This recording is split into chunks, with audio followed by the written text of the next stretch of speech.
Magandang araw po muli sa inyo mga kaguro, kaibigan at kaempleyado. Ako po ulit ang inyong lingkod, si Atty. Resty Tobias Adarayan, na palaging nagpapaalala sa inyo that ignorance of the law excuses no one from compliance therewith. Kaya palagi kayong tumutok sa ating YouTube channel, Ang Guro, Batas at Ang Bayan, para marami kayong matutunan. Come on!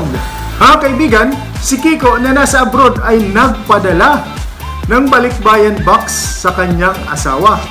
Pagkaraan ng isang linggo, nakatanggap ng email si Kiko. Ang sabi ng email na ipinadala ng kanyang sweetheart, "Honey, natanggap ko yung padala mo. Tuwang-tuwa kami lahat sa bahay sa pinadala mo. Thank you talaga. Happy si Junior sa padala mo na t-shirt na Lacoste at shoes na Fila. Pero please lang, huwag kang magpapadala ng Nivea Milk dahil ayaw ng isa nating anak, mapait daw. Hinalo ko na lang sa supas nung mag-birthday si Junior. Love, darling."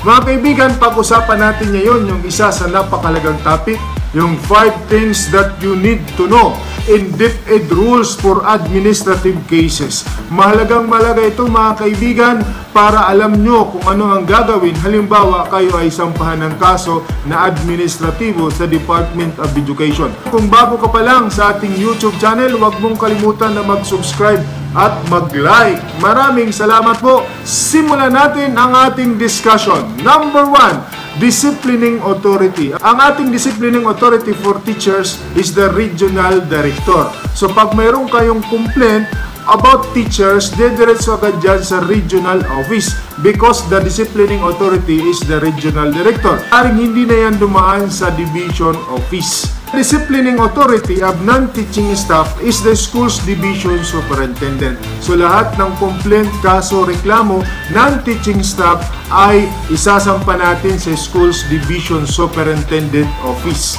Pangalawang bagay na kailangan mong malaman about DepEd rules on administrative cases, case is not subject for amicable settlement. Hindi po maaring maging subject ng amicable settlement ang administrative case. Because in administrative cases, it involves the interest of the government. And the complainant is merely acting as a witness.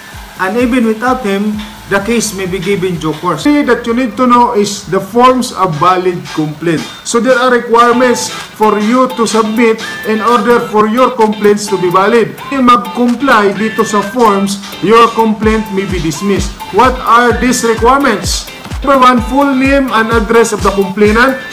Number 2, full name and address of the person complained of. Number 3, a narration of relevant and material facts. Number 4, certified copies of documentary evidence and affidavit of witnesses, if any. And number 5, certification or statement of non-forum shopping. So yun po yung content of a valid complaint. Na kailangan nyo malaman that you do not need to hire a lawyer kung mayroong kang kaso. Kahit ikaw na mismo ang magtanggol sa sarili mo, it is just an option kung mag-hire ka ng lawyer. 5, mayroon ka ding option whether to submit a position paper o kaya magkaroon ng formal investigation or hearing. So if you opted to submit a position paper, there is only one hearing that is called pre-hearing conference. However, if you have opted for formal investigation or formal hearing, magkakaroon ng hearing and you will present your witnesses before the formal investigation committee. So yun lamang po mga kaguro, kaibigan at kaempleyado. Inaasahan ko po na nakapagbigay ako sa inyo ng kaunting kaalaman. Maraming salamat po.